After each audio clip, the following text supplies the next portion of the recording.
No one wanted the wounded alien princess, until one human made an unexpected choice. HFY Sci-Fi HFY. The diplomatic station drifted in silence near the edge of known space. Its lights were dim, not because of damage, but because no one wanted attention. The station existed for meetings that rarely ended well. Today was worse than usual. Inside one of the medical bays lay the alien princess.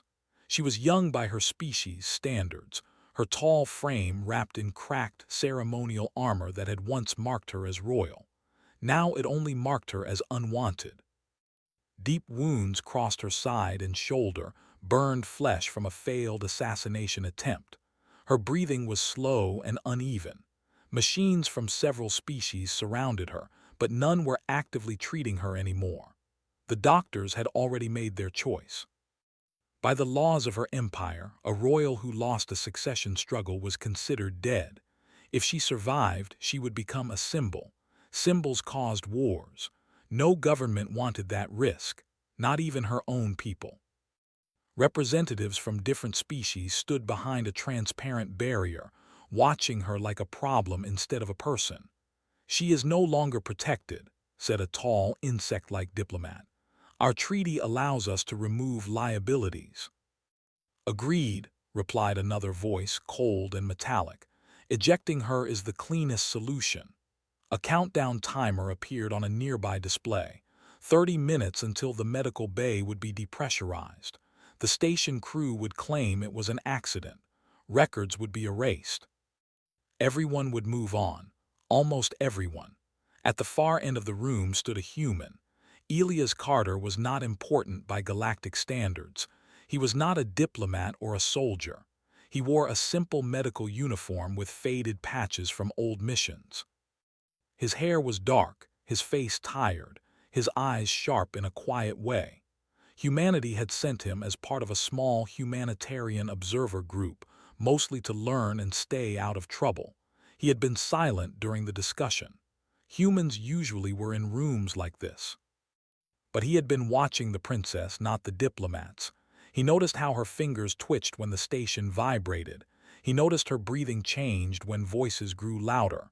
Pain responses, fear responses, proof she was still alive, proof she was still someone. Elias stepped forward. "I object," he said. The room went still.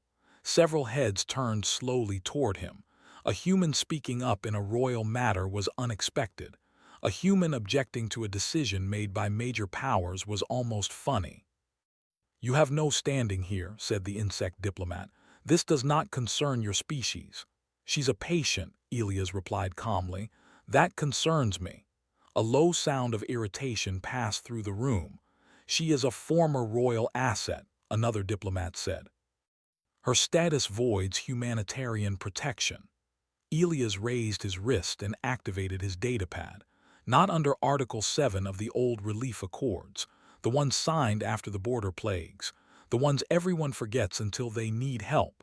Several diplomats paused. Old laws were dangerous. They had a way of causing inconvenience. "That article only applies if a claimant accepts full responsibility," someone said. "I do," Elias answered. Murmurs spread. Full responsibility meant medical care, legal protection, and most importantly, consequences. If anyone came for her, they would come for whoever claimed her too. "You understand what you are doing?" the metallic voice asked. "Your species cannot defend against the reactions this will cause." Elias looked at the princess again. Her eyes fluttered open for a moment. They were not like human eyes. Larger, darker, filled with confusion and pain. For a brief second she saw him, then they closed again. "I understand," Elias said, "and I'm still doing it." The countdown timer was paused. Silence followed, heavy and uncomfortable. Finally, the station controller spoke. "Claim registered. Custody transferred to Human Medical Authority, acting independently." No one looked happy. Several looked angry. Some looked relieved they would not have to make the decision themselves. Elias exhaled slowly. The hardest part was done. The easy part would be keeping her alive. Hours later, a small human transport ship detached from the station. It was old, patched together, clearly not built for combat. Inside, the princess lay secured in a medical cradle, surrounded by human equipment that looked almost primitive compared to galactic technology. Elias worked quietly as the ship jumped into faster-than-light travel. He cleaned her wounds, applied layered treatments, and monitored her vitals. Human medicine was different, less elegant, more stubborn. It assumed survival was always worth attempting. The princess drifted in and out of consciousness. Sometimes she dreamed, sometimes she woke. When she woke fully, the first thing she noticed was warmth. It confused her. Her species' medical care was efficient but cold. Pain was expected. Comfort was unnecessary, but here the light was soft. The air was warm. A blanket rested over her, adjusted to her body without binding her. She tried to move and failed. Panic rose in her chest. "Easy," a voice said. She turned her head slowly. The human was there, seated beside her, reading data from a screen. He noticed her movement and stood. "You're safe," he said. She did not believe him. "Where am I?" she asked. Her voice was rough, shaped by a language not meant for human mouths, but the translator helped. "A human ship," Elias replied. "Medical transport." Her eyes widened slightly. "Why?" He thought about lying. It would have been easier, but humans were bad at lying for long. "Because no one else would," he said. She stared at him, trying to understand. "You gain nothing from this." "I know." That answer unsettled her more than any threat could have. Over the next days, her condition slowly improved. The wounds that should have killed her began to close. Infection was pushed back. Pain became manageable. Elias spoke to her often, even when she did not respond. Humans believed hearing mattered. She learned his name. Elias Carter. She learned he had worked disaster zones, plague worlds, and abandoned colonies, places others avoided. He learned her name too, though it carried less power now. Princess Talrin of House Shale, last surviving claimant. "You should have let me die," she said one day. Elias did not stop working. "No, you risk your species for me." He looked at her then. "No, I risk myself. That's different." She did not understand that either. News of her survival spread faster than expected. It always did. Whispers moved through trade routes and data streams. A wounded princess alive under human protection. Some laughed, some worried, some began to plan. Warnings arrived soon after. Unmarked messages, polite threats, clear threats, suggestions that humanity hand her over quietly. Offers of compensation, promises of consequences. Elias read them all and deleted them. The human outpost they reached was small, barely more than a refueling station with a medical wing and a handful of rotating staff. No grand defenses, no warships, just people. When Talrin was moved there, she expected fear. Instead, she saw curiosity, care. Humans nodded to her, brought supplies, adjusted equipment. They treated her like someone who mattered, not something dangerous. One evening, as the station lights dimmed into artificial night, Talrin asked a question she had been holding back. "Why do humans do this?" she asked. "Protect those who cannot repay you." Elias considered his answer carefully. "Because one day," he said, "we might be the ones bleeding on a station floor, and we hope someone would choose us too." She was quiet after that. Far beyond the outpost, powerful eyes were watching, calculating. Humanity had just stepped onto a board they did not control, protecting a peace no one else wanted. The galaxy did not yet understand what that choice would cost, or what it would change. Talrin woke to the sound of quiet movement instead of alarms. For a moment she did not understand where she was. Then memory returned slowly, like light through fog. The human outpost, the small room, the steady hum of life support systems that felt almost gentle compared to the harsh machines of her people. She breathed in carefully. It still hurt, but the pain was distant now, no longer sharp enough to steal her thoughts. That alone felt impossible. She turned her head and saw Elias standing near the doorway, speaking softly with another human. A woman this time older, her hair marked with gray, her posture calm and confident. "She's stable," Elias was saying. "Better than yesterday." The woman nodded. "Then we keep going." They noticed Talrin was awake and stopped talking. The woman smiled, not showing teeth in an aggressive way, but in a soft human way that still confused Talrin. "Good morning," the woman said. "I'm Dr. Hayes." Talrin watched her carefully. Among her people, titles carried power. Doctors held authority equal to commanders. But this human doctor spoke without pride or fear. "You are responsible for this place?" Talrin asked. Dr. Hayes shook her head. "No, I just work here like everyone else." Talrin did not understand how a place could function like that, but she was too tired to question it. Dr. Hayes checked her readings, adjusted a setting, and then stepped back. "You heal strangely fast," the doctor said. "Your biology helps, but so does your will." Talrin did not answer. She had not thought of herself as someone with strong will anymore. After they left, Elias stayed. He always did. Outside the medical wing, the outpost moved through its daily routine. Cargo shuttles came and went. Technicians repaired aging systems. Pilots drank bad coffee and complained about it loudly. No one treated the presence of an alien princess as a crisis. That disturbed Talrin more than hostility would have. In her empire, her existence would have reshaped entire sectors. Fleets would have moved. Bloodlines would have been questioned. Here she was just another patient. "Why does no one guard me?" she asked Elias later. He looked up from his datapad. "Why would we?" "I am valuable," she said. "Dangerous." "To some people," Elias replied.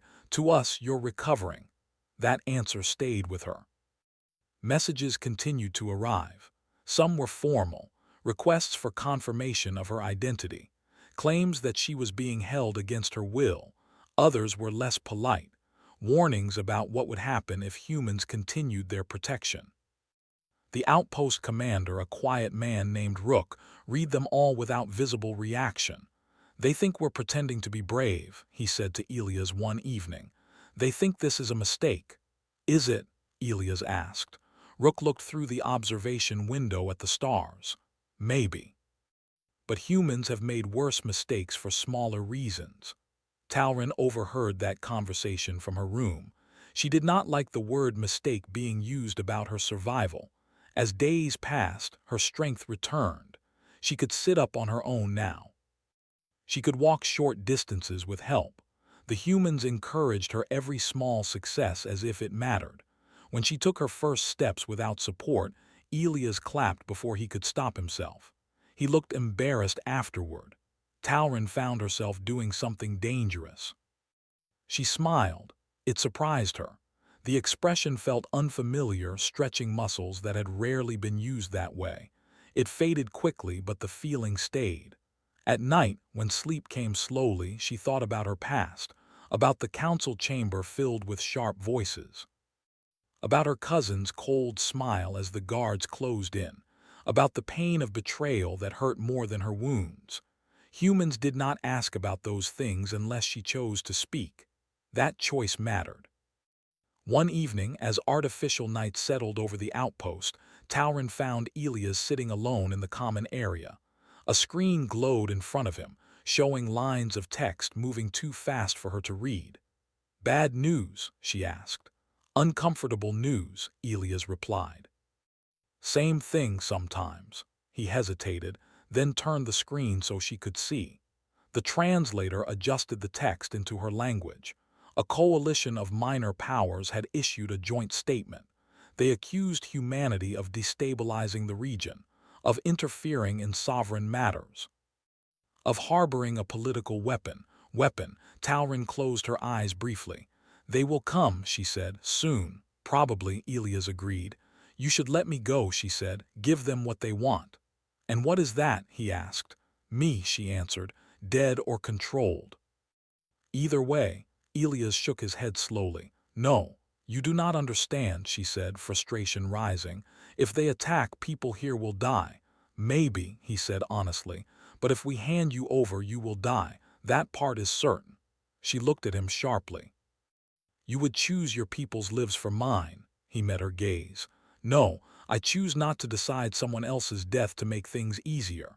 That was not how power worked in her world. That night, Talrin made a choice of her own. She asked to speak to the outpost crew.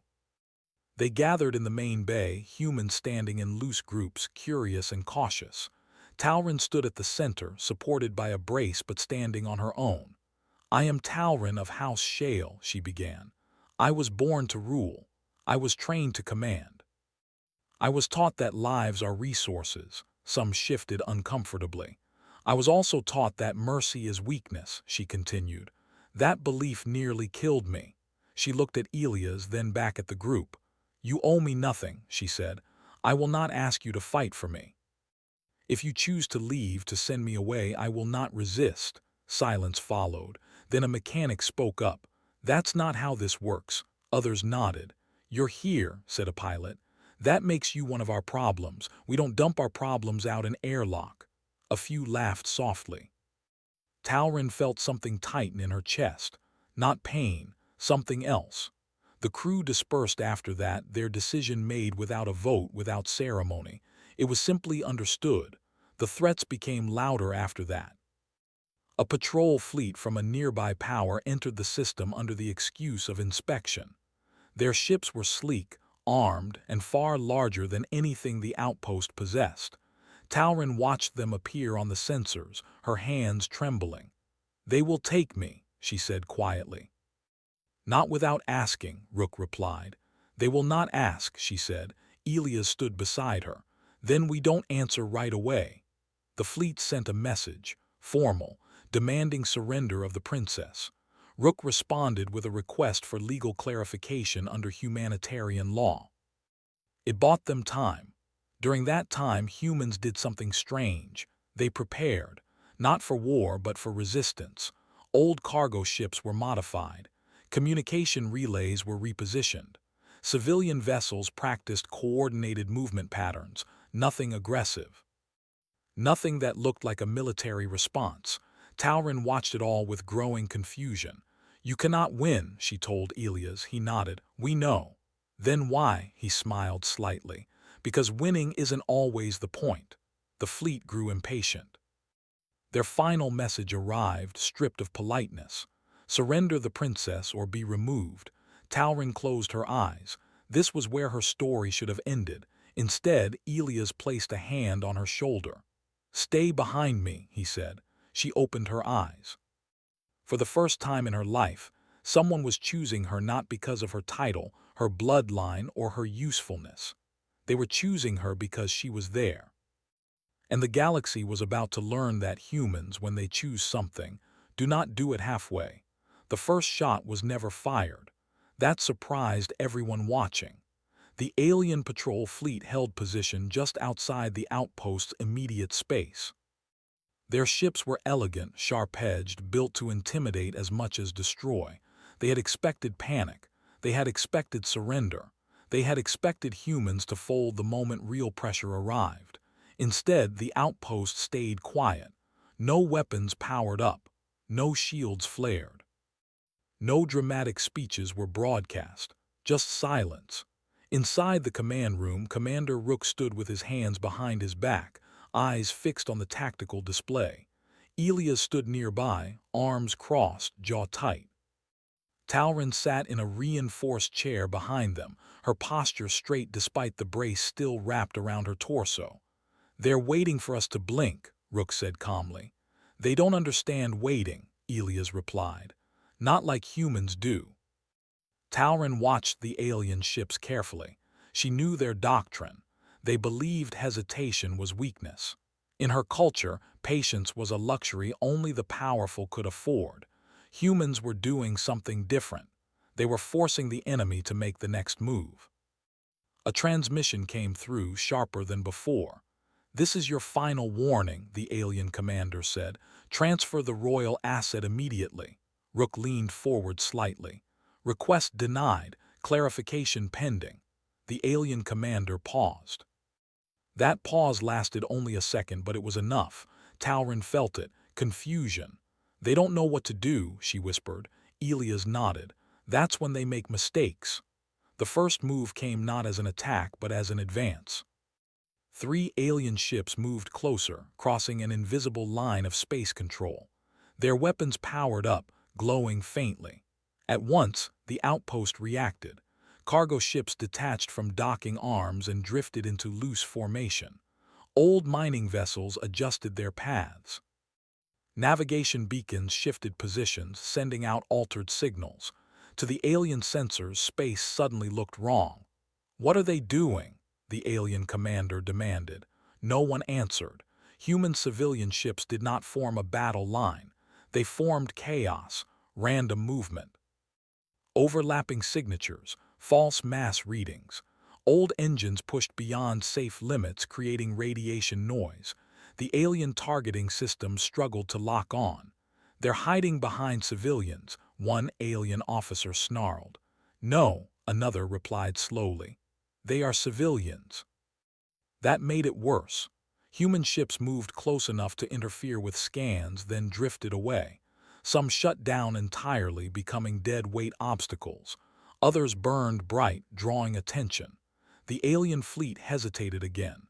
Inside the outpost, Talron stared at the display. "This is madness. This is experience," Rook said. "We've been weaker than our enemies for most of our history." The alien commander lost patience. "Disable the station," he ordered. "Minimal force." Energy beams flashed toward the outpost. They never arrived.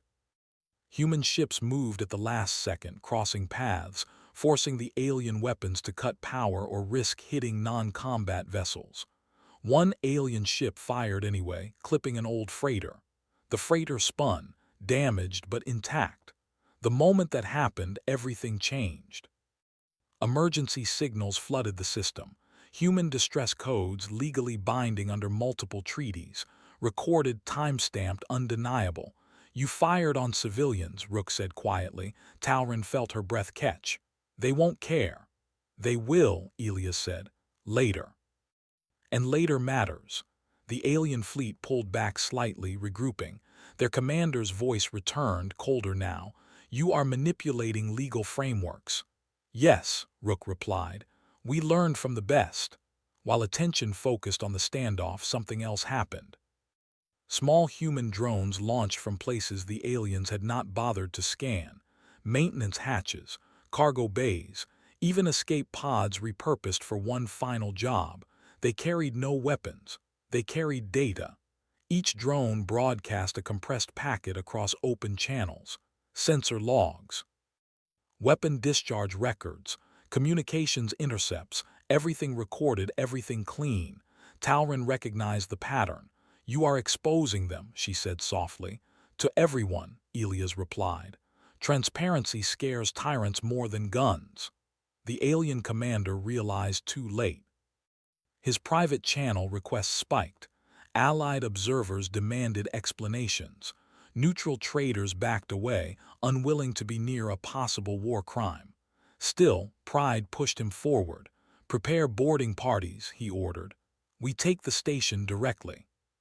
Troop ships detached from the fleet. Talron stood despite the pain. "This will become violent." Elias turned to her. "Are you afraid?" She thought about it, then shook her head. "No, I am angry." Human security teams moved into position. They were not elite soldiers. They were technicians, former medics, engineers trained in zero-gravity safety. They carried stun weapons, restraints, and emergency kits. Their goal was not to kill. It was to delay. Boarding pods slammed against the outpost hull. Cutting tools sparked. Airlocks shuddered. The first alien troops entered, expecting resistance that matched their expectations. They did not get it.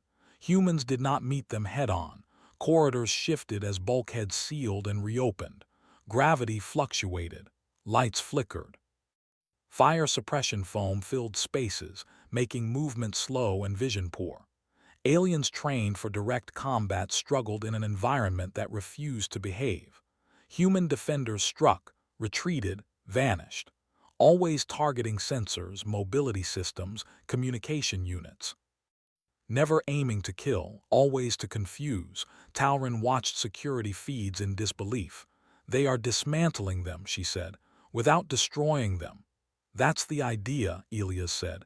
You can't occupy what you can't control. The alien commander shouted orders that no longer made sense. His troops reported conflicting data. Some believed the station was larger than it was. Others thought they were surrounded. One boarding party reached the medical wing. Elias stepped in front of Talrin. "Stay back," he said. Before she could argue, Dr. Hayes appeared beside them holding a small device. "This is a hospital," the doctor said firmly into the open channel. "You are violating protected space." The alien soldiers hesitated. Their training did not cover doctors who refused to move. Behind them, a human engineer triggered an emergency seal. The corridor locked.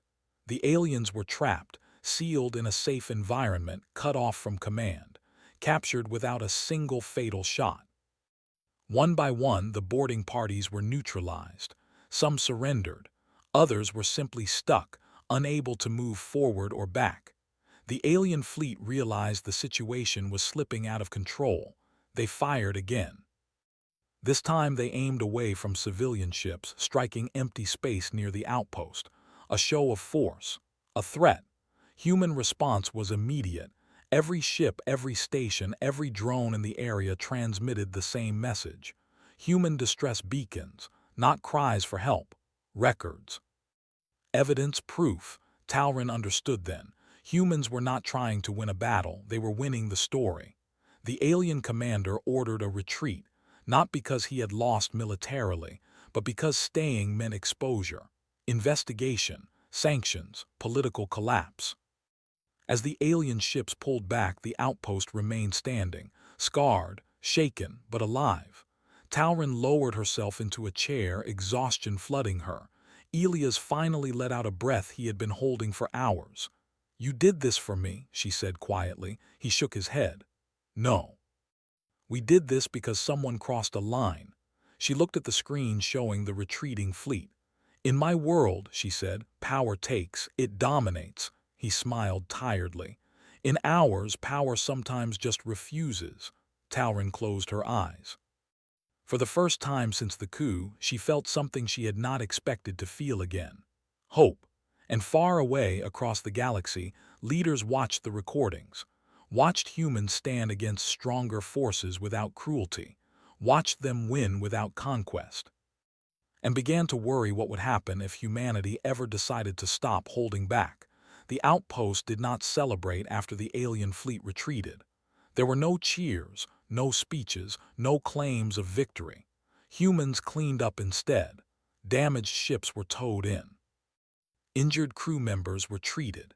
Captured alien soldiers were given water, medical care, and quiet holding rooms while legal channels were opened. Talrin watched all of it from the medical wing window. In her empire, survival after conflict meant punishment, rewards, and power struggles. Here, it meant repairs and paperwork. She found Elias standing alone near the observation deck, looking out at the stars where the enemy fleet had vanished. "They will not forget this," she said. "No," Elias replied, "neither will we." "They will come again," she added. "Maybe not soon, but they will." Elias nodded. "That's why this part matters." She turned to him. "What part? What happens next?" News traveled fast. Recordings of the incident spread across known space. Not human propaganda, not dramatic retellings. Raw data, timelines, sensor logs, clear evidence that a civilian outpost had been threatened and boarded illegally. More surprising than the attack itself was the response. Humanity did not demand punishment. They did not call for war. They submitted formal complaints through every legal channel available. They asked for investigation, for review, for accountability. Galactic institutions, slow and careful by nature, had no choice but to respond. The evidence was too clean, too complete. Talrin understood how dangerous that was. Force could be denied, stories could be twisted, but records like these became anchors. They forced truth to stay in place. Days later, representatives arrived.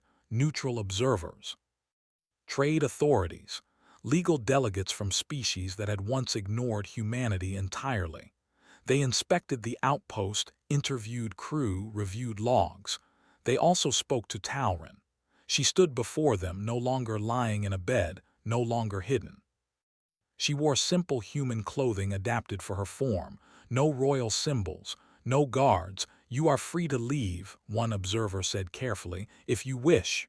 Taurin looked at Elias, then back at them. "I will speak," she said. "Then I will decide." She told them everything. The coup, the betrayal, the attempt on her life, the law that declared her politically dead, the quiet expectation that she disappear to keep the empire stable. She did not beg, she did not threaten, she simply explained. When she finished, the room was silent. "You are asking us to challenge long-standing internal laws," one delegate said. "No," Taurin replied. "I am asking you to witness them."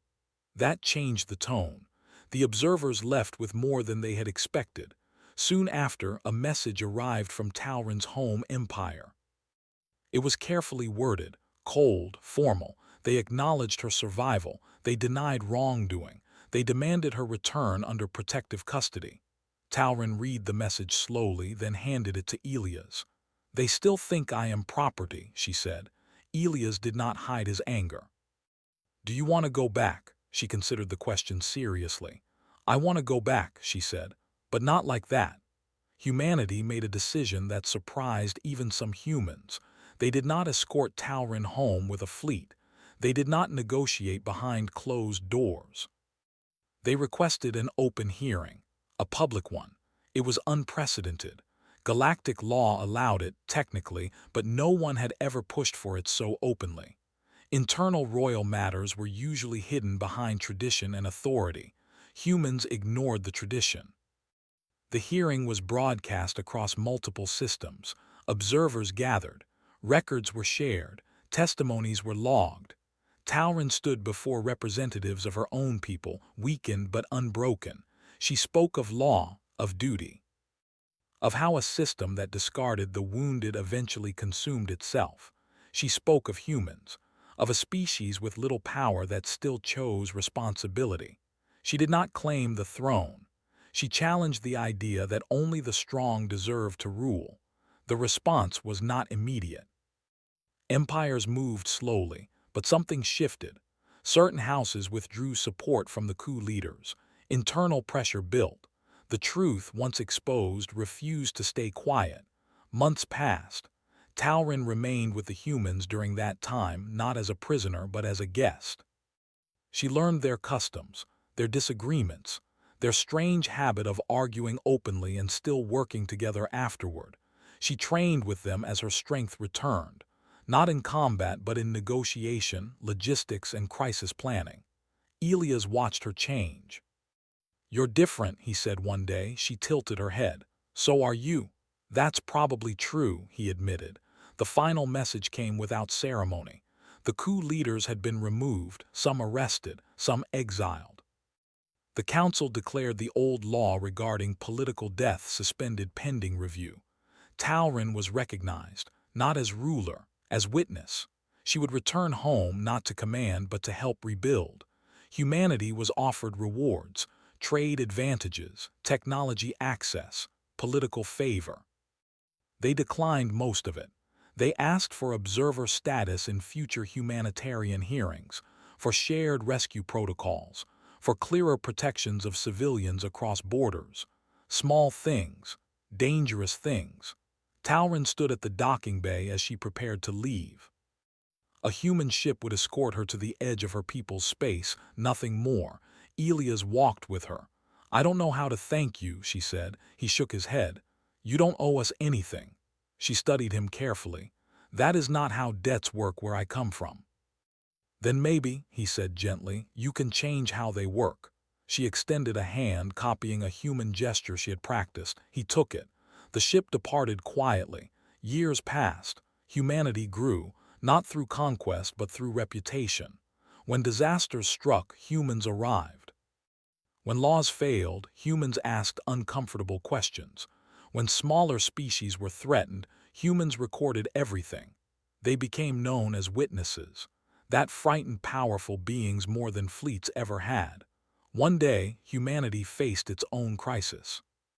A border conflict escalated, trade routes collapsed. A coalition formed, convinced that humans had grown too influential. Human systems braced for pressure they might not survive. Then ships arrived, not hostile, protective. They bore the insignia of Talron's house, redesigned. Not a symbol of dominance but of reform. More fleets followed, species that remembered the recordings, the hearings, the humans who refused to abandon one wounded life. Talron stood aboard the lead ship, older now, marked by responsibility rather than fear. "Signal them," she said. The message was simple. Humanity was not alone. Elias, now stationed on a distant medical platform, watched the incoming fleets on his screen. He smiled quietly. Long ago, one human had made a choice that seemed small. The galaxy was still feeling the weight of it.